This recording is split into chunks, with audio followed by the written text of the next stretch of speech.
আমাদের তো 20 তারিখে ভোট, as per our announce schedule 20 তারিখে ভোট হবে 2টা থেকে 5টা পর্যন্ত। তো এখন আমি কন্ডাক্ট করব, পরিচালনা করব। এখানে আমাদের মহামান্য রাষ্ট্রপতিও একজন ভোটার বর্তমান, আমাদের মাননীয় প্রধানমন্ত্রী ভোটার, তারপরে আমাদের মাননীয় স্পিকার ভোটার, তারপরে আমাদের মাননীয় বিরোধী দলের নেতাও ভোটার, আর সব এমপি তো ভোটার আছে, সব হুইপেরা voter. It's very high profile একটা election, very high profile election. তো 20 তারিখে যখন ইলেকশন হবে, আমরা ওখানে কিভাবে করব সেটার একটা, এটা যে আমাদের মাননীয় স্পিকার মহোদয় একটা মিটিং করেছিলেন ওখানে। আমি এখানে একটা কথা বলা দরকার, আর যে আমরা যে শিডিউল ঘোষণা করলাম এটা আইন অনুযায়ী করেছি। তো আইনের মধ্যে একটা রিকোয়ারমেন্ট আছে, স্পিকারের সাথে আলোচনা করে করতে হয়। এই সিইসি যিনি নির্বাচনী করতে থাকবেন, উনি স্পিকারের সাথে আলোচনা করে, ওনার সাথে পরামর্শ করে তারিখগুলো ঠিক করতে হয়। আমি ওনার সাথে দেখা করেছি, দেখা করে ওনার সাথে বিস্তারিত আলোচনা করেছি। আমাদের কমিশনের মেম্বার, অন্যান্য আদার কমিশনাররা গিয়েছিলেন, আমাদের সিনিয়র সচিব মহোদয় গিয়েছিলেন। আমরা ওনার সাথে বিস্তারিত আলোচনা করেছি। ওনার সম্মতি নিয়েই, ওনার সাথে আলোচনা ক্রমে আমরা কিন্তু শিডিউলটা ঘোষণা করেছি। এটা পরিষ্কার থাকা দরকার। এটা কিন্তু ইটস এ লিগ্যাল রিকোয়ারমেন্ট।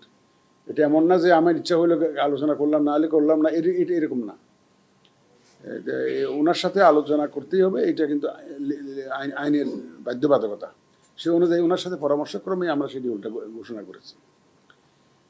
এখানে একটা জিনিস আপনাদের জানা দরকার, যে স্ক্রুটিনির সময় যদি কারো কোনো আপত্তি থাকে, এটার চূড়ান্ত সিদ্ধান্ত দিবেন নির্বাচনী কর্তা, মানে সিইসি। উনি যা সিদ্ধান্ত দিবেন এটাই ফাইনাল। ভোটের ফলাফল যেটা ঘোষণা হবে, ওই যে 2টা থেকে 5টা পর্যন্ত ভোট হবে, তো ভোটের পরে তো আমরা ওখানে ইনস্ট্যান্টলি গোনা শুরু করবো।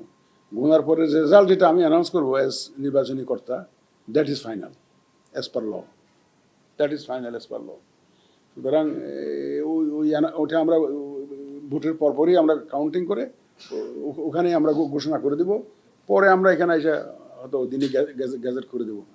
এটা আমাদের প্ল্যান ওইটাই।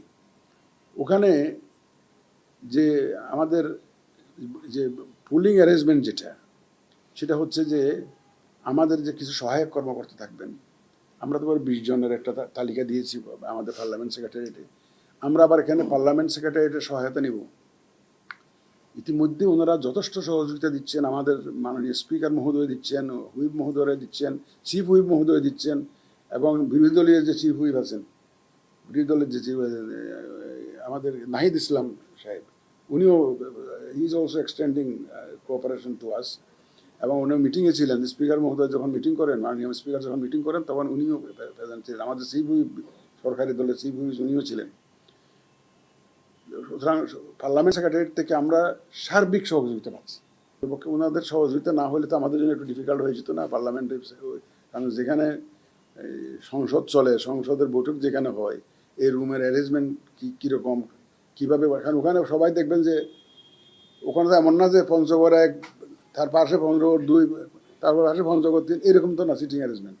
এইখানে একজন বসে, তারপরে পঞ্চগড়ের আরেকজন বসে, হয়তো দেখবেন যে লাকসামের এমপি, আরেক জায়গায় হয়তো ফেনীর এমপি, আরেক জায়গায় বসছে সিলেটের এমপি, একজন তো এক জায়গায়। এগুলা বিভক্তি নম্বর দিয়ে আমাদেরকে এগুলা সব বের করতে হয়েছে, এক্সারসাইজগুলো করতে হয়েছে।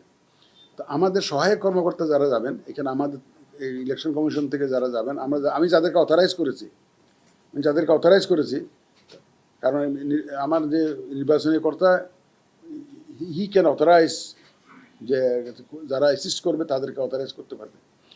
তো আমার সহায়ক থাকবেন। আবার প্লাস পার্লামেন্ট সেক্রেটারিয়েটে যারা সাধারণত ফ্লোরে ডিউটি করে থাকেন বা সেশনের সময়, তাদের সহায়তা আমরা নিব, যাতে স্মুথলি আমরা কাজটা শেষ করতে পারি